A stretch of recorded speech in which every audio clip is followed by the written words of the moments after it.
Good morning, students. I hope you're all fine. Take out your SST books and write date and day on the new page number 31. Today we are going to start the new lesson. So write date and day. 28/7/2020. Write classwork and the day is Tuesday.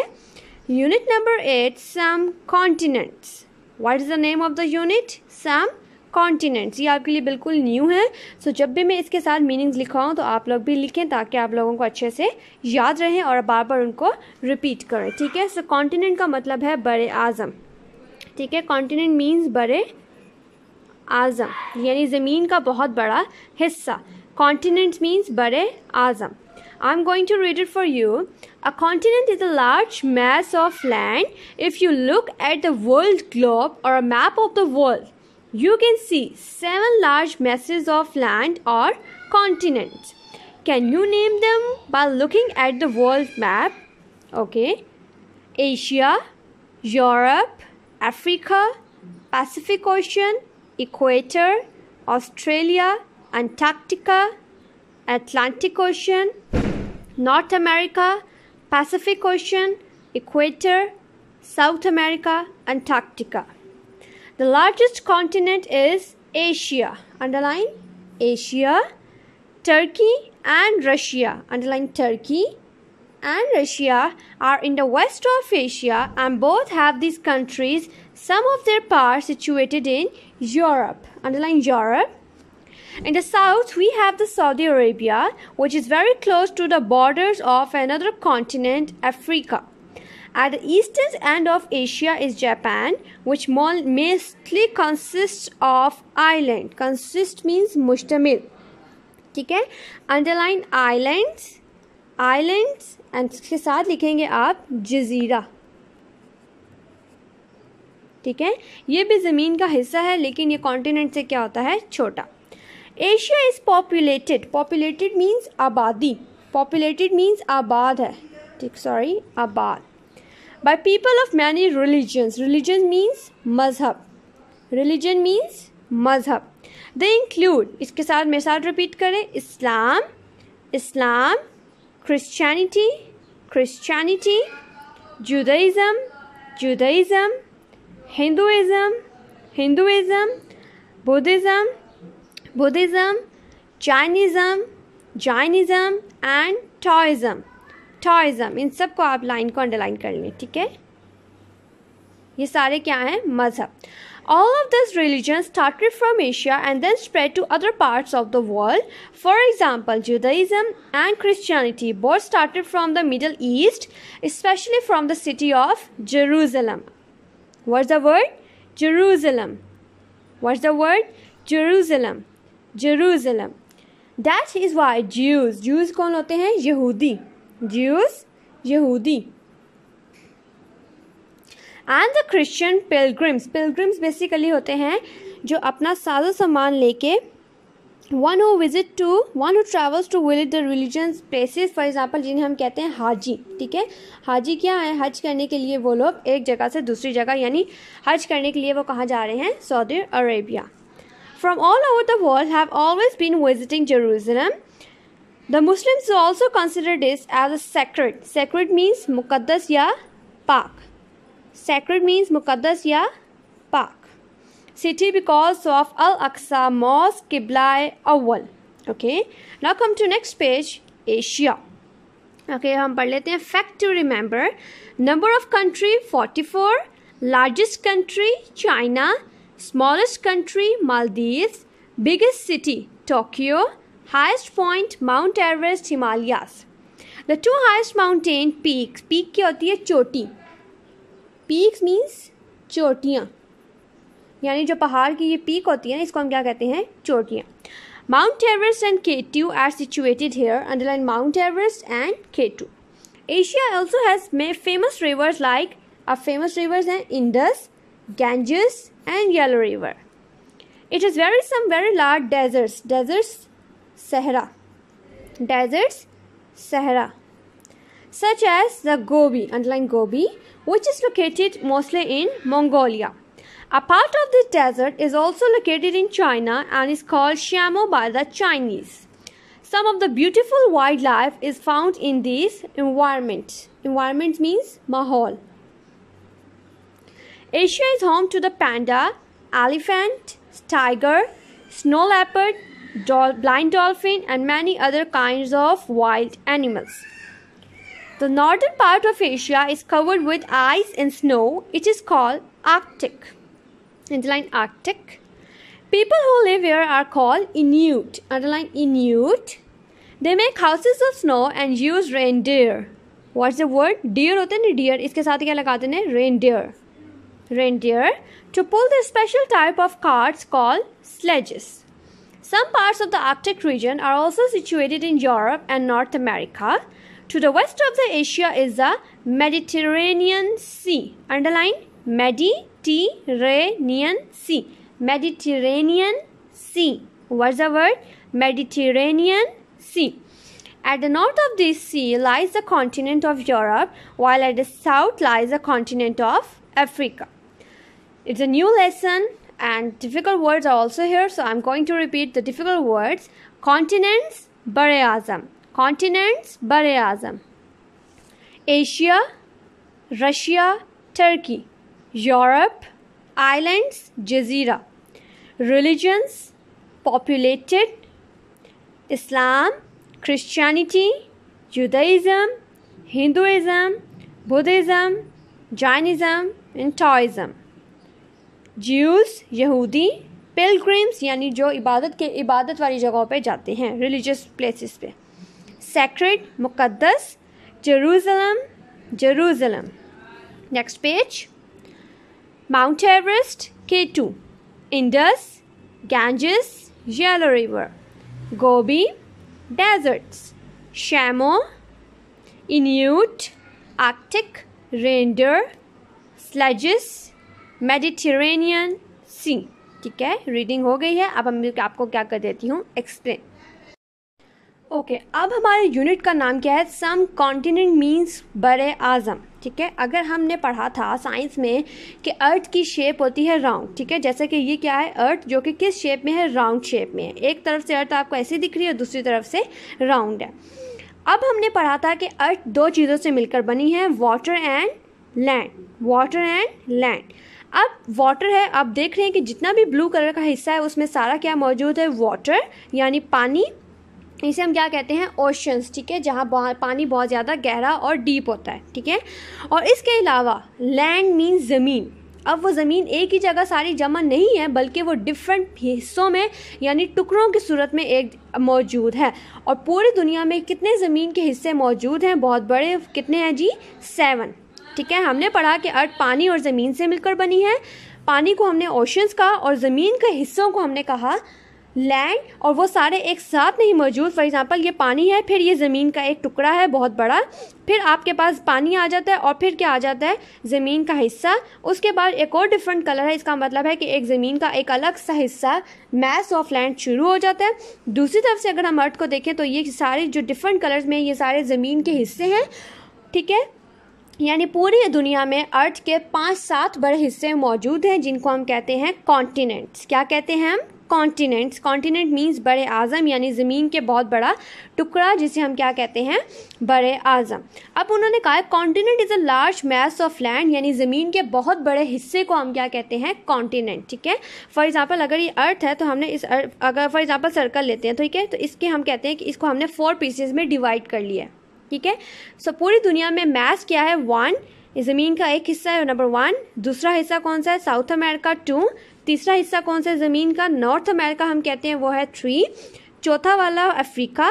5वां है Europe, इसलिए इसको different colours में आपको दिखाया गया है. 6 वाला है एशिया और 7वां वाला कौन सा है? ऑस्ट्रेलिया. यानी ज़मीन के 7 हिस्से मौजूद हैं पूरी दुनिया में और बाकी जगह क्या है? ओशंस हैं. ठीक है, जहाँ पानी मौजूद है. If you look at the world globe और मैप ऑफ द वर्ल्ड, अगर आप पाकिस्तान का नक्शा ये फॉर एग्जांपल दुनिया का नक्शा अगर आप देखें, या ग्लोब जो कि आपके पास अक्सर साइंस लैब्स में मौजूद होते हैं, अगर आप वो देखें तो आप देखेंगे कि एक पूरी अर्थ आपको ब्लू दिखेगी, उसमें आपको डिफरेंट कलर्स जो दिखेंगे वो क्या है? ज़मीन के बड़े बड़े हिस्से. ज़मीन के बड़े हिस्से को हम क्या कहते हैं? कॉन्टिनेंट्स. क्या कहते हैं हम? Continents. Can you name by looking at the world map. अब आपको ये मैप दिखाया गया है, वो कहते हैं कि आप हमें ज़मीन के 7 बड़े हिस्से बता सकते हैं जी। Number 1 Antarctica, number 2 South America, number 3 North America, number 4 Africa, number 5 Asia, number 6 Europe and number 7 Australia. ये ज़मीन के 7 बड़े हिस्से यानी टुकड़े मौजूद हैं जिनको हम कहते हैं कॉन्टिनेंट्स। अब हम सबसे पहले बात करते हैं एशिया के बारे में। अब अगर आप देखें तो इसमें सबसे बड़ा हिस्सा ज़मीन का कौन सा लग रहा है आपको? एशिया। कौन सा लग रहा है? एशिया। और अच्छी बात यह है कि हम दुनिया के सबसे बड़े कॉन्टिनेंट एशिया में मौजूद हैं, यानी पाकिस्तान किस कॉन्टिनेंट में है? एशिया में। हम कहाँ मौजूद हैं अभी दुनिया के किस हिस्से में? एशिया में, क्योंकि हमारे कॉन्टिनेंट का क्या नाम है? Asia. The largest continent is Asia. हमारे सबसे बड़े कॉन्टिनेंट का नाम है एशिया। और वहाँ पर कौन मौजूद है? अगर हम इसकी बात करते हैं, ये एशिया, ठीक है। और इसके साथ आपके मैं क्या बना देती हूँ? डायरेक्शंस बना देती हूँ कि ऊपर की तरफ नॉर्थ, ईस्ट, साउथ, वेस्ट, ठीक है। तो उन्होंने कहा जो टर्की एंड रशिया है वो एशिया के किस साइड पे आ रहे हैं? वेस्ट साइड पे। यानी अगर ये एशिया है तो एशिया के वेस्ट साइड पे कौन आ रहा है? Turkey and Russia. And both have this country some of their pass situated in Europe. अगर आप देखें तो एशिया और यूरोप साथ साथ जुड़े हुए हैं, ठीक है। तो उन्होंने कहा है कि टर्की और रशिया एशिया के वेस्ट साइड पे आ रहे हैं और वेस्ट साइड पे आप देख रहे हैं कौन है यहाँ पर? यूरोप। यानी टर्की और रशिया का कुछ हिस्सा एशिया में भी आता है और इस कंट्री का कुछ हिस्सा यूरोप में भी आता है। In the south we have the Saudi Arabia which is very close to the border of an other continent। उन्होंने कहा है साउथ पे, एशिया के साउथ पे यानी इस साइड पे कहीं सऊदी अरेबिया आ रहा है जो कि दूसरे कॉन्टिनेंट के क्या आ रहा है? बॉर्डर पे आता है, ठीक है। एंड जिसको हम कहते हैं अफ्रीका। यानी एशिया कहाँ पर? सऊदी अरेबिया यहाँ कहीं मौजूद होगा जो कि एशिया दूसरे कंट्री पे क्या आ रहा है? बॉर्डर। बॉर्डर मीन्स वो लाइन जिससे अगला हिस्सा शुरू हो जाता है, ठीक है। ये सारे इसके क्या है? बॉर्डर्स हैं। इस बॉर्डर के बाद दूसरी तरफ क्या शुरू हो गया? एशिया, ठीक है। तो उन्होंने कहा वेस्ट साइड पे इसकी टर्की और रशिया है, साउथ पे एशिया के कौन है? सऊदी अरेबिया, जो कि अफ्रीका के बॉर्डर के साथ जाके जुड़ता है। At the eastern end of Asia, अगर ईस्ट साइड पे देखें एशिया के ईस्ट साइड पे ये है, यानी इस साइड पे कौन है? जापान। जिसके अब जापान के अगर उस साइड पे देखें तो आपको बहुत छोटे छोटे ज़मीन के टुकड़े भी मिलेंगे, ठीक है। ज़मीन के बहुत छोटे छोटे हिस्से भी मिलेंगे। इनको हम कहते हैं आइलैंड्स। आइलैंड्स क्या होते हैं? ये बड़े बड़े ज़मीन के हिस्से, इनको हम कॉन्टिनेंट्स कहते हैं। और ये जो छोटे हिस्से हैं ज़मीन के, जैसा कि ये सारे क्या हैं? आइलैंड। आइलैंड क्या होते हैं? ज़मीन का वो हिस्सा जो कि कॉन्टिनेंट से छोटा होता है और इसके इर्द गिर्द बहुत ज़्यादा क्या मौजूद होता है? हर तरफ पानी ही पानी, यानी ओशंस होते हैं, ठीक है। तो उन्होंने कहा ईस्ट साइड पे एशिया के जापान है जिसके बहुत ज़्यादा फॉर एग्ज़ाम्पल एशिया के ईस्ट साइड पे जापान है जहाँ पर बहुत ज़्यादा क्या मौजूद है? आइलैंड्स। आइलैंड्स क्या होते हैं? जजीरे जो कि कॉन्टिनेंट से छोटे होते हैं, ठीक है। क्या होते हैं? कॉन्टिनेंट से छोटे। जिस तरह ये देखिए ज़मीन का हिस्सा है जो कि इस कॉन्टिनेंट से बहुत ज़्यादा छोटा है, तो इसको हमने क्या कहा? आइलैंड।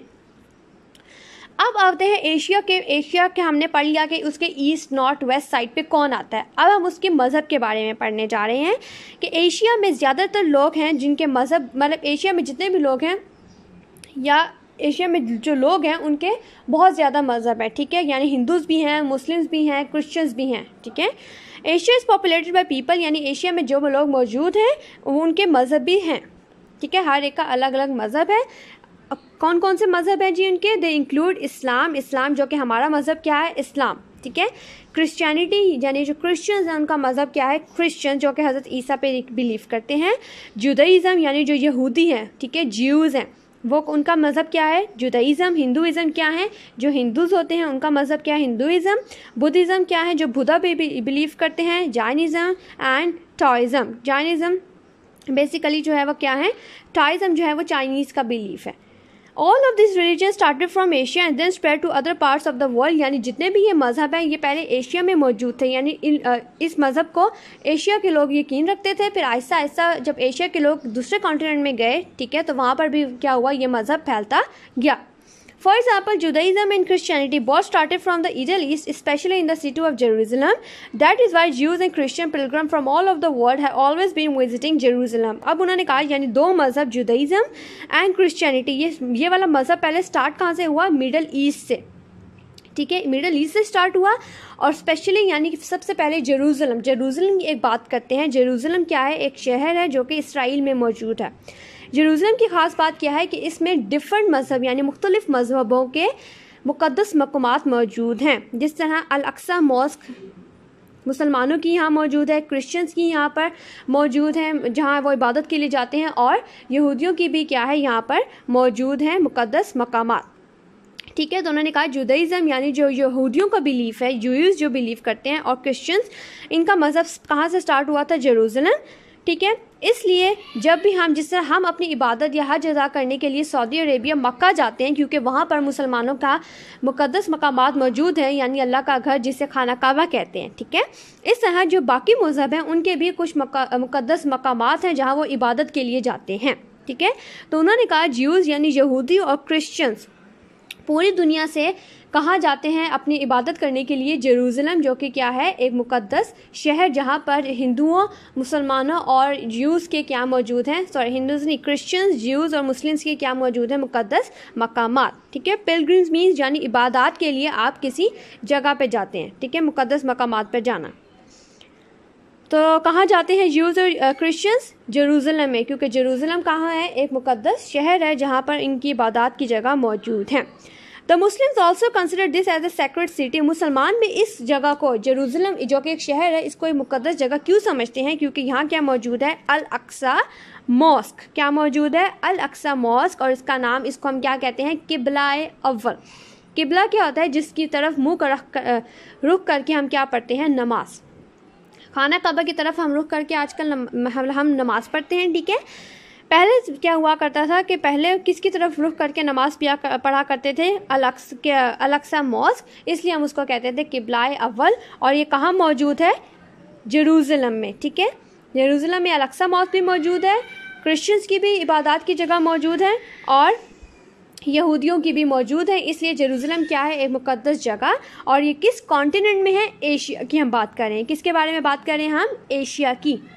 ठीक है, तो इस पेज में हमने पढ़ा कि ज़मीन के दुनिया में ज़मीन के 7 बड़े हिस्से मौजूद हैं जिन्हें हम कॉन्टिनेंट्स कहते हैं। उनके नाम हमने पढ़े। ठीक है, एशिया में बहुत ज़्यादा मज़हब हैं। ठीक है, और टर्की हमने पढ़ा कि आपके जो वेस्ट में, एशिया के वेस्ट में टर्की और रशिया है, साउथ में सऊदी अरेबिया आता है। ठीक है, सऊदी अरेबिया का नाम तो आप लोगों ने सुना होगा।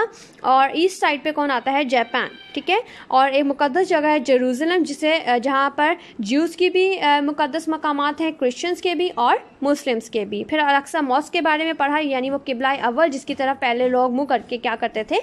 नमाज पढ़ते थे। अब आ जाते हैं नेक्स्ट पेज पे जिसमें आपको ये किसके बारे में बताया गया है? एशिया के बारे में। ठीक है, यानी ये ज़मीन का बहुत बड़ा हिस्सा है, यानी पहला कॉन्टिनेंट एशिया जो कि सबसे बड़ा भी है और जिसमें हम रहते भी हैं। इसकी जो मुक़द्दस ग्रेट वॉल ऑफ चाइना भी यहाँ पर मौजूद है, माउंट एवरेस्ट भी इधर ही है, और आपके पास जो ताजमहल है यानी इंडिया में, वो भी यहाँ मौजूद है। एशिया में कितने कंट्रीज़ हैं? कितने कंट्रीज़ हैं? 44 कंट्रीज़ एशिया में मौजूद हैं। कितने कंट्रीज़ हैं जी? 44। सबसे बड़ा कंट्री आपको यहाँ जो दिख रहा है एशिया में वो क्या है? चाइना। ठीक है, स्मॉलेस्ट कंट्री इधर कौन सा है? मालदीव्स। सबसे बड़ा शहर इसमें कौन सा है? टोक्यो। और इसका हाईएस्ट पॉइंट यानी इसके सबसे बड़ी पहाड़ी या पहाड़ कौन सा है? Mount Everest. दुनिया का सबसे बड़ा पहाड़ माउंट एवरेस्ट किस कॉन्टिनेंट में है जी? एशिया में। अगर हम देखते हैं, देखिए ये रशिया एक कंट्री है, Mongolia, China, India, Pakistan, Iran, ये सारे कहाँ मौजूद हैं? एशिया कॉन्टिनेंट में। अब हम पढ़ते हैं जी एशिया के बारे में। उन्होंने कहा है the 2 highest mountain peaks, mount Everest और K2। K2 जो सबसे पाकिस्तान की ऊंची पहाड़ी है और माउंट एवरेस्ट जो दुनिया की ऊंची पहाड़ी है वो कहाँ मौजूद है? एशिया में। एशिया में जो मशहूर दरिया हैं वो कौन कौन से हैं? Indus, Ganges and yellow river. ठीक है, अब इसके बाद बहुत बड़े डेजर्ट्स मीन सहरा जो कि रेतला इलाका होता है जहाँ खाने पीने की बहुत कमी होती है, धूप बहुत ज़्यादा होती है, वो कौन सा है सबसे बड़ा डेजर्ट एशिया में? गोबी, जो कि कहाँ मौजूद है? मंगोलियो। यहाँ पर ये इधर मौजूद है Mongolia. Okay, a part of this desert is located in China and is called Shamo by the Chinese. अब उन्होंने कहा मंगोलियो और चाइना दोनों साथ साथ है। जो गोबी डेजर्ट है वो कुछ हिस्सा उसका मंगोलियो में है और कुछ हिस्सा इसका कहाँ है? चाइना में। जो चाइना में लोग इस डेजर्ट को क्या कहते हैं? शैमो, और मंगोलिया वाले इसको क्या कहते हैं? गोबी। अब उन्होंने कहा है वाइल्ड लाइफ, अब इस जगह पे कुछ वाइल्ड लाइफ यानी ऐसे भी जानवर मौजूद हैं जो कि जंगल वगैरह में रहते हैं, ठीक है, वो इस माहौल में पाए जाते हैं। वो कौन से एनिमल्स हैं? Asia is home to the panda. अब ज़्यादातर जानवर जो एशिया में पाए जाते हैं वो कौन कौन से हैं? पैंडा, एलिफेंट, टाइगर, चीता, लेपर्ड, स्नो लेपर्ड यानी जो बर्फाली चीते होते हैं, ठीक है, ब्लाइंड डॉल्फिन, वो डॉल्फिन जो ब्लाइंड मीन्स जो देख नहीं सकता, and many other kinds of wild animals कहाँ मौजूद हैं? एशिया में। अगर हम बात करते हैं, ये एशिया एक कॉन्टिनेंट है, ठीक है, इस कॉन्टिनेंट के नॉर्थ साइड पे अगर हम बात करें यानी ऊपर वाले इलाकों में बात करें तो यहाँ क्या है? बहुत ज़्यादा ठंडा इलाका है ये, ठीक है, यानी हर तरफ वहाँ पर हमेशा क्या पड़ी रहती है? बर्फ़। The northern part of Asia is covered with ice and snow, यानी एशिया के नॉर्दर्न पार्ट यानी नॉर्थ साइड पे क्या होती है? बहुत ज़्यादा बर्फ़ और ice. It is called the Arctic, इस हिस्से को हम क्या कहते हैं? आर्कटिक, ठीक है, जो एशिया के नॉर्दर्न साइड जहाँ बहुत ज़्यादा बर्फ़ पड़ी रहती है हमेशा, ठीक है, उस हिस्से को हम कहते हैं आर्कटिक। और जो लोग वहाँ रहते हैं उनको हम कहते हैं इन्यूट। क्या कहते हैं हम उनको? इन्यूट, ठीक है। एशिया के नॉर्दर्न साइड पे बहुत ज़्यादा बर्फ़ है यानी बर्फीले इलाके होते हैं, उनको उससे इस जहाँ वहाँ लोग रहते हैं उसको हम कहते हैं इन्यूट। वो लोग अपने घर बनाते हैं, they make houses of snow. आप लोगों ने इग्लू अगर नाम सुना हो तो वो किससे बना होता है? बर्फ़ से, ठीक है। तो वो लोग अपने घर बनाते हैं स्नो से। And use reindeer to special types of cars called sledges. और बर्फीले इलाकों में जाहिर सी बात है किसी चीज़ को ले जाना बहुत ज़्यादा मुश्किल होता है क्योंकि वो स्लिपरी इलाका होता है बहुत, ठीक है। तो उन्होंने कहा है वो वहाँ कौन से एनिमल का इस्तेमाल करते हैं? रेनडियर, ताकि वो रेनडियर के पीछे वो एक बड़ी सी कार्ड यानी एक गाड़ी लगाते हैं जिसके ज़रिए वो किसी भी सामान को लेकर जा सकते हैं। And use reindeer to pull the special types of carts called sledges, यानी जिस तरह बैलगाड़ी होती है, ठीक है, घोड़ा गाड़ी, इस तरह क्या होता है? रेनडियर के पीछे वो गाड़ी लगाते हैं जिसके साथ वो अपना सामान लेके जाते हैं, उसको हम कहते हैं स्लेजेस। रेनडियर की पिक में आपको इस वीडियो के एंड में लगा दूंगी, ठीक है। Some parts of the Arctic region are also situated in Europe and North America. हमने पढ़ा कि एशिया का जो नॉर्दर्न साइड है वह हमेशा वहाँ बर्फ़ पड़ी रहती है, ठीक है। तो उन्होंने कहा जो बर्फीला इलाका है वो कुछ हिस्सा यूरोप में भी आता है और कुछ कहाँ आता है? नॉर्थ अमेरिका में भी। नॉर्थ अमेरिका कहाँ है जी? ये नॉर्थ साइड है ना, इसके ऊपर वाली साइड। ओके, अब हम पढ़ते हैं कि एशिया के वेस्ट पे यानी एशिया वेस्ट कहाँ है जी? ये एशिया के वेस्ट पे क्या है? एक समंदर है जिसको हम क्या कहते हैं? मेडिटेरेनियन सी, ठीक है। एशिया के वेस्ट पे एक समंदर है जिसको हम कहते हैं मेडिटेरेनियन सी। अब इस सी की बात कर रहे हैं, ठीक है। मेडिटेरेनियन सी जो है ये यानी जो सी है, इस सी के नॉर्थ पे कौन है? Lies the continent of Asia, यानी इस सी के नॉर्थ पे कौन आ रहा है? यूरोप, ठीक है। अगर यहाँ पर मेडिटेरेनियन सी है तो इस सी के नॉर्थ पे कौन आ रहा है? यूरोप। और साउथ पे कौन आ रहा है? अफ्रीका।